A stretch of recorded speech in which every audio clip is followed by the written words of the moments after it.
The National Crime Prevention Strategies graded as functioning satisfactorily. The Ministry of Education opened to push back of the proposed transformation of the education system. The Barbados Workers' Union responds to scathing comments from the BHTA. And in sports, Kemar Roach calls on government to do more for cricket. Broadcasting from our studios in the Pine St. Michael, this is CBC NewsNight, starting now.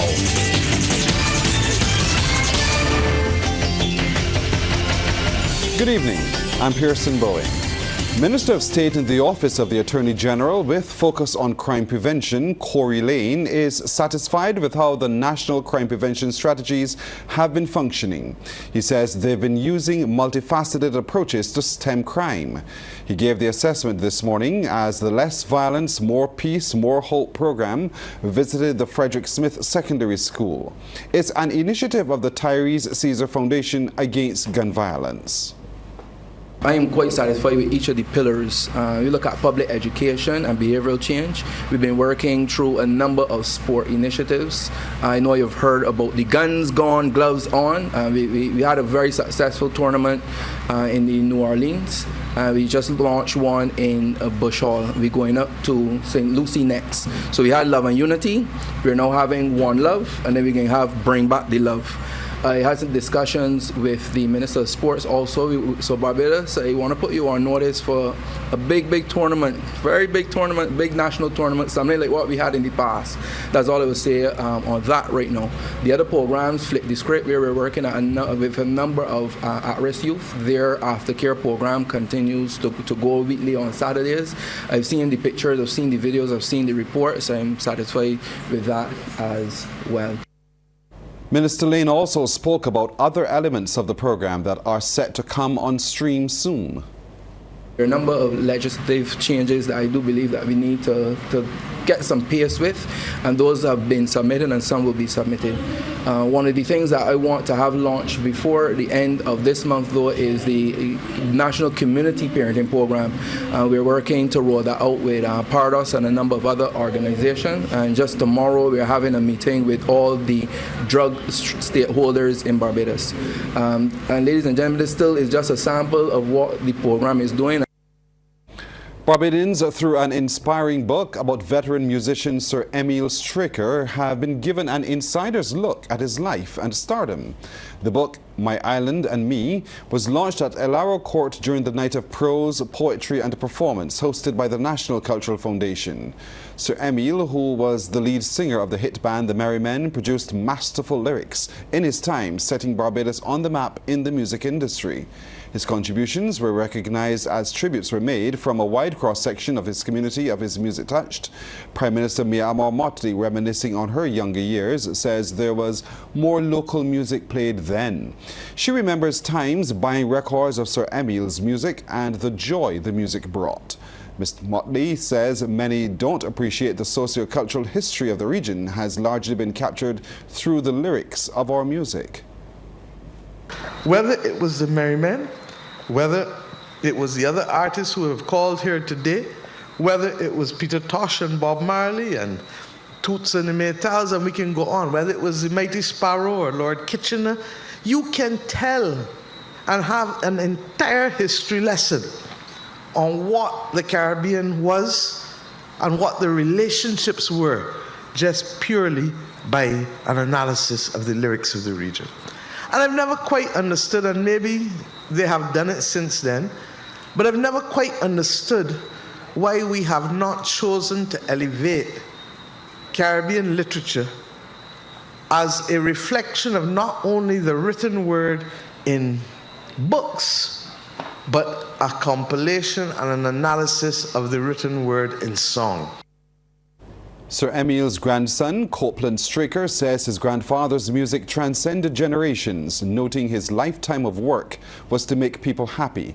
He says Sir Emil was more than an international entertainer. He is a storyteller, a prankster, an inventor, a cultural ambassador, a graphic artist, a friend, a brother, an uncle, a husband, a father, and grandfather. I asked some of the other grandchildren what are some of the things that make them most proud about our grandfather. I mostly expected the answers to be somewhat related to his fame. However, this was not the case. We recalled a special memory where we were tasked with cleaning out my grandfather's garage. This was hilarious to us because every item we sorted to toss in the skip, Papa had a use for it. Government's 2025 timeline for transforming the education system is just a proposal. And according to Chief Education Officer Dr. Ramona Archer-Bradshaw, it can be shifted if necessary. She sought to make this clear in response to concerns raised during the fifth and final public consultation held at Harrison College. Sharika Griffith reports. A number of contributors, including sixth form student Sarah Bisram, voiced concern about the proposed date of 2025 for the implementation of the Education Transformation Plan. My problem lies not in the end goal of this proposal, but the timeline. When you're creating senior colleges of excellence dedicated to niche areas that are underdeveloped in Barbados, like the arts, the question lies not in if we are preparing students for the future job market, but if under this proposal, the job market is able to cater to your future student. But Chief Education Officer Dr. Ramona Archer-Bradshaw says the date is not set in stone. Now, after all of the discussion, all of the audit, and we have to go back to the drawing board and we have to review the date, we're open to that. So I'm very thankful for the question because it helps me to make clear that the 2025 date is a proposal. It can be shifted. Questions were also raised about the proposed plans for educating members of the deaf community. With the help of a sign language interpreter, Lionel Smith queried plans for the Irving Wilson School. My sister went to Springer and my brother went to Dighton Griffith. And I learned from both of them. I had to look at what they were doing and what they were studying. And that didn't look like my curriculum. That is nothing like what I studied. And I was like, I want that. I want that. They're learning different things. They're learning Spanish. They're learning so many different things. Why aren't they teaching us that at Irving Wilson? In response, the education chief agreed that Irving Wilson students should have a curriculum similar to other schools. You should be exposed to the core and any elective of your choice. So we will make sure in the spirit of inclusion, that when we look at the programming across the basic education system, that we include Irving Wilson and look at the curriculum offerings there as well. There was also opposition to the creation of junior colleges of excellence, which are envisioned to target children for the first 3 years of secondary schooling before moving on to a secondary college for specialist programming. A lot of what you're saying you want to do can be incorporated into the same first to third form structures without creating or disrupting the system. You're putting all pupils at a particular age group, the age when they're most dangerous to themselves and to others, and you're putting them in the hands of teachers who will have to deal with the discipline and other problems. And there's no longer that interlocking disciplinary structure in school systems or in homes, as we've heard. That is a recipe, in my view, for disaster. CSEC is not easy, and by leaps and bounds, CAPE is not easy. I have relied so heavily on the camaraderie of my classmates and the guidance of teachers that I've known for 6 years to be able to endure this. I would never have been able to do it with teachers that I knew for 2 years, classmates that I knew for 2 years. It takes a village to do CAPE, to do CSEC. With the public consultations completed, the intention is for the revised education transformation proposal to be sent to Cabinet for approval by January next year. Sharika Griffith, CBC News. The Barbados Workers Union has responded to the Barbados Hotel and Tourism Association's recent comments in the press. Crystal Hoyt joins us now with the union's position. Crystal. Well, Pearson, last week the Barbados Hotel and Tourism Association Chairman Rene Copping described a campaign launched by one of the island's trade unions as an unprecedented smear campaign. She said then that the association could not stay silent as irresponsible and fallacious content continued to be uploaded on social media. Ms. Copping said it was a worrying trend in the industrial relations environment, and while the BHTA head did not at that time name a particular union, the Barbados Workers Union's communications specialist Sheen Jones has responded to the accusation. saying a particular union, we all know it's the Barbados Workers Union. They're speaking about the Barbados Workers Union is the union that has been advocating for the hotel workers. Let me say straight, our campaign, which is entitled Recipe for Respect, is not a smear campaign. That's nonsense. Absolute nonsense. Is just deflecting. A smear campaign is a deliberate effort to tarnish the reputation of an organization through unfounded accusations. Our campaign is built on the realities of workers. So when they come and say these are the issues they're having, all we are doing is amplifying their voice. It's not about defamation, it's about illumination and advocacy. So it is definitely not a smear campaign. A number of issues have been highlighted by the union across their social media platforms, and though Mr. Jones sought to clarify that the union has never said that these issues were happening in every hotel, he's adamant that denying that these issues exist is disingenuous. Crystal, I understand what's happening in the BHTA, you know. Bringing these issues to the fore like that is uncomfortable for them. But you know who else is uncomfortable? The hotel workers. They're uncomfortable about not getting their service charge. They're uncomfortable about not getting uniforms. They're uncomfortable about the contracts they're being issued. They're uncomfortable about $8 for meal allowance. That's what makes them uncomfortable, and that is what this campaign is about. He says the union will never stop fighting for the fair treatment of workers, not just in the hotel sector, but across all sectors. Pearson? Crystal, thank you. Coming up, the plan to reduce food imports by 25% is catching root among local farmers. Local farmers are working to capitalize on the regional plan to reduce food imports by 25% by 2025. By improving intra-regional trade, CARICOM countries are hoping to reduce the importation of priority commodities such as poultry meat, rice, fruits, root crops, and herbs and spices. President of the Barbados Agricultural Society, Henderson Williams, says the BAS is taking steps to ensure the local sector gets involved. CARICOM has said that they want by 2025 to increase trade across CARICOM and to do a better job at exporting regionally, and that's something that the BS is also on board. And for the first time, we've actually going to be establishing an export committee. We do export, and we've always been in the space, but we're going to be working assiduously to ensure that we improve on what we're doing. Mr. Williams was speaking during the launch of the 17th hosting of AgroFest, slated for February 23rd to 25th next year. The theme for the event will be Securing Our Roots Through Agriculture. Organizers say it promises to be the best ever, with an ever greater number of patrons and exhibitors. Chief Executive Officer of the BAS, James Paul, says this year's event will include a reggae show featuring local artists on the Friday night, in addition to the usual attractions. If things go to plan, you will actually be able to visibly see a cow actually being milked at AgroFest. Okay, that's one of the things. Local handmade crafts, and we have some really good registrants this year. Local fresh produce, the fun zone, large showing of agricultural motor vehicles and the farm equipment. As a matter of fact, we're going to expand that a bit this year. Of course, the usual health checks and the massages and aromatherapy. I think I'm going for some of that too. Your head, so we have some very good people coming as far as that is concerned. And of course, we don't talk about the traditional Bajan cuisine. You know, I love proper pork. All right, so we are going to have some proper pork also to AgroFest.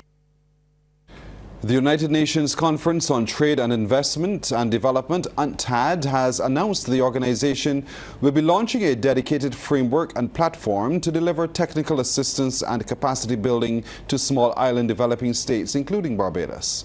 At the opening of a recent Trade and Development Board meeting, Secretary General Rebecca Greenspan introduced the SIDS framework as a trailblazer in the way UNCTAD will interface with its small states members. The framework and the accompanying SIDS Trust Fund are direct outcomes of the UNCTAD 15 conference hosted by Barbados in 2021, where the outcome document, the Bridgetown Covenant, recognized the need for UNCTAD to ramp up support for small islands. Barbados ambassador to the United Nations, World Trade Organization and other international organizations in Geneva, Matthew Wilson, welcomed the initiative. He underscored SIDS have been at the front lines of the poly crisis and noting their specific vulnerabilities and needs require a dedicated focus and predictable financial and technical support. Barbados has advised the Organization of American States that countries of the developed world must be on board to help address issues faced by countries tackling climate change. Permanent representative to the OAS, Ambassador Noah Lynch, sees this as critical going forward to deal with the adaptation and resilience issues. He shared the view during a special meeting of the OAS Permanent Council on Climate Change. We need to use this multilateral platform, sir, for lobbying the international financial institutions to make more resources available to us who simply don't have the resources. The developing world, and particularly the smaller countries, we are faced with a dilemma in that climate, which we never could have expected, or the expenses of climate 10 years ago, 20 years ago, resources for these issues, and we were already highly indebted, has crowded out a lot of the things that we need to do, our natural development areas. So our health, education, transportation, digital transfer, all of these issues have suffered because the little bit of resources that we do have, we've not got to utilize in those areas. Ambassador Lynch says the climate crisis is multidimensional. And what it does is, it puts pressure on some countries, for example, migration issues. It's a serious issue. And therefore, Mr. Chairman, our membership should come together to assist each other before we even get to deal with the issues that are going to come up in COP28. I want to thank the United States and some other countries for agreeing to the loss and damage fund, which has been completely almost settled before we even get to COP. And I'm happy that some of them have agreed and understand that this is not for long-term issues, and it's not climate reparations either. It is about a fund being made available to us to handle any immediate issues that we have. Sports Night, brought to you with the compliments of Great Health Works, agents for Omega XL.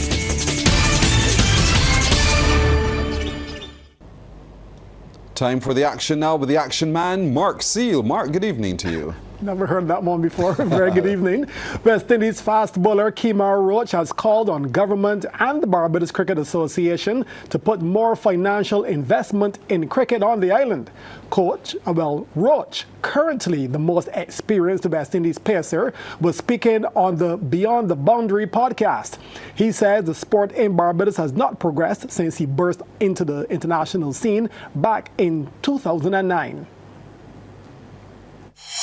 I think cricket in Barbados is stagnant. When it started, the same facilities, the same system is running, and it's like 15, 20 years since.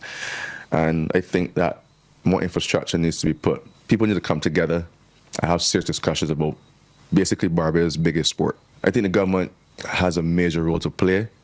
They shy away from it, but you can't start. Yeah, we have the athletes. We have the one or two athletes that do a really good job, tennis players or whatever, but cricket is Barbados' biggest sport. Mm-hmm. A lot of legends of the game came from Barbados. And I just think that people that are in charge, people at BCA, people at the government, need to come together and really invest in cricket, man. Invest in it. I think that's the way forward. All the other countries are doing it, and that's why we're left behind, because we don't think it's necessary. But everyone else thinks it is. The Australians, the Indians, they've put a lot of money in cricket, and now they're reaping the rewards now. I think it's time for people that are in charge to get serious about it and invest, man. They got too many companies and stuff in Barbados that sometimes we still don't have a sponsor. Some teams don't have a sponsor sometimes, and that's not fair. So I think more money is to put in. Roach also believes the passion for the game is dwindling. Obviously, and the younger people need to obviously like it again, because I think the love for it is going. I really think so. Because West Indies don't do well, and everybody have that say about it, but I think more money needs to put in it. Windies A have been set 224 to win against hosts South Africa A in their 4-day match at Willamore Park.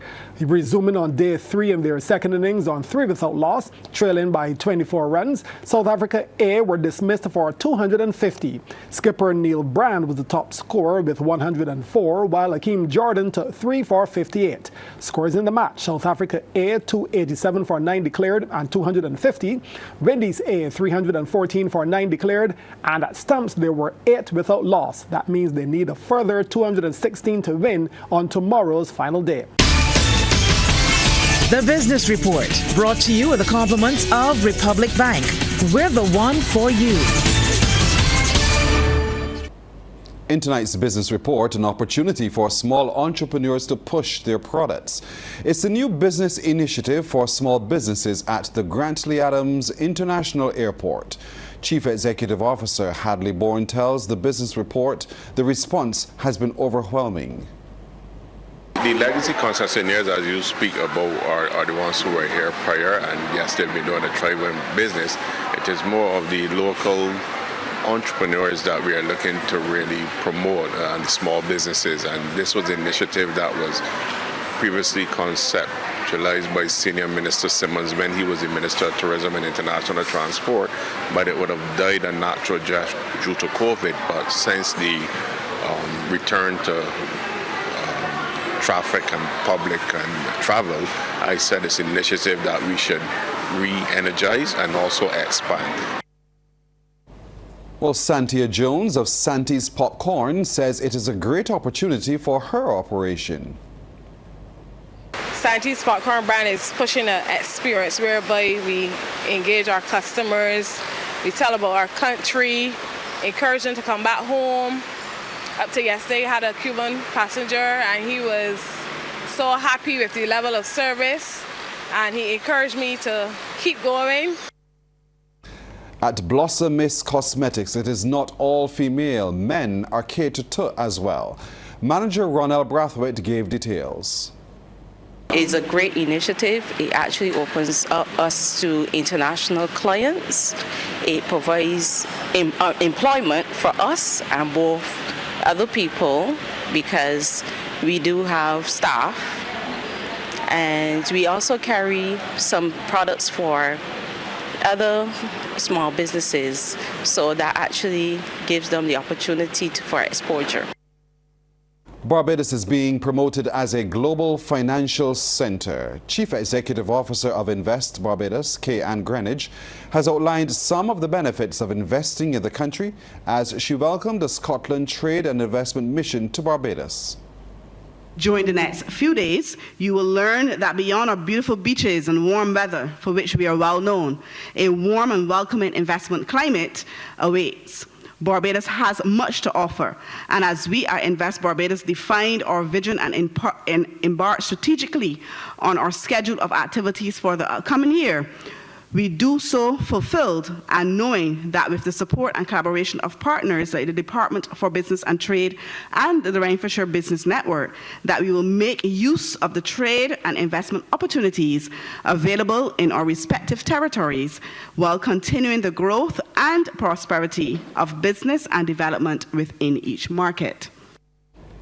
The Invest Barbados CEO urged the businessmen and the women to make maximum use of the occasion. Assist with things like even as work permit. But when you are here and you're set up, we just don't leave you and say, good, thank you, see you.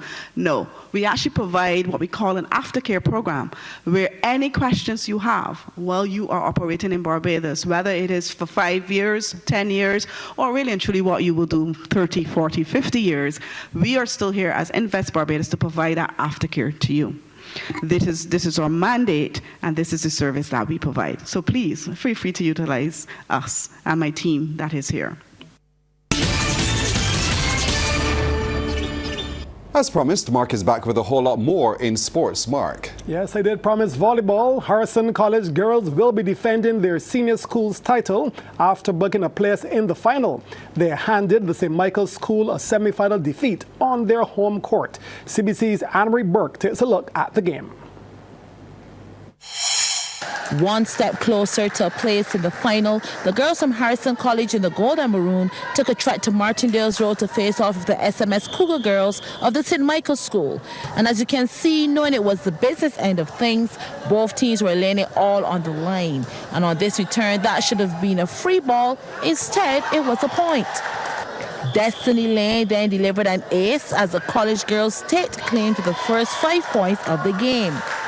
But after a ball was served out of court, the SMS girls then took over those duties, and it paid off, as this free ball would pave the way for another point. Tamika Husband sets up Shakira Oliver, who goes for the spike, and it's successful. This was one of the longer rallies, and we pick it up with after a few exchanges. The SMS girls gifted the ball and were fighting a bit to keep it in play, but then the pass is returned. And now the college girls have a chance to make something of it. But again, that would not be. So all over to their opponents. Again, Husbands and Oliver combine down the left, and SMS take the point. But in the grand scheme of things, the girls from college were in the driver's seat. And this is where they claim the first set, picking up the serve before the deal is sealed. The first set taken at 25-15.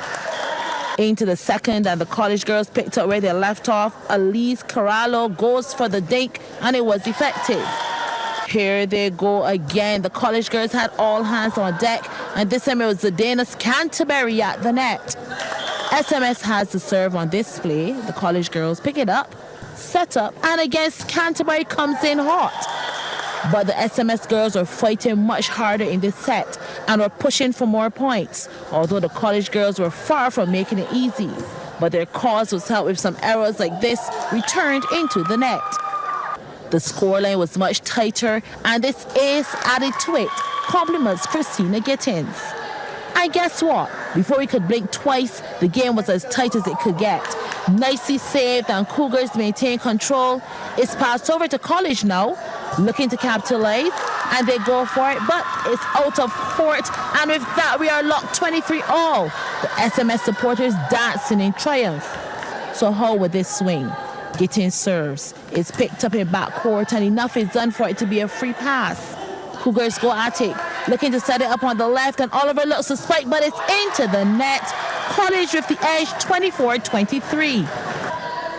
Serenity Miller then was in the pressure position. She takes aim and serves a sweet floater, and just the answer they needed, into the net. Defending champions Harrison College are heading to the finals after they took the second set 25-23, and the game 2-0 over the St. Michael's School. Thanks, Anne-Marie. And head coach of the West Indies Academy, Rayon Griffith, wants complete domination from his charges in the remainder of the series against the emerging Ireland team in Antigua. The Windies Academy secured a 2-1 series win on Tuesday in the one-day matches, and now Coach Griffith wants that form to carry over into the 2 4-day matches set for the Coolidge Cricket Ground. The first match starts on Saturday, and the second one from December 2nd to 5th. We want to see guys scoring 100, we want to see guys batting session and come back and bat the second session, bat through a day, so we could win those little blocks. I think that is what I'm looking for in terms of, you talk about success, and to see players too changing and understanding in terms when they come to humanity. We have 3 days preparation. Some of the guys rest today. The guys didn't really do anything much in the last game. They are out today, starting that preparation.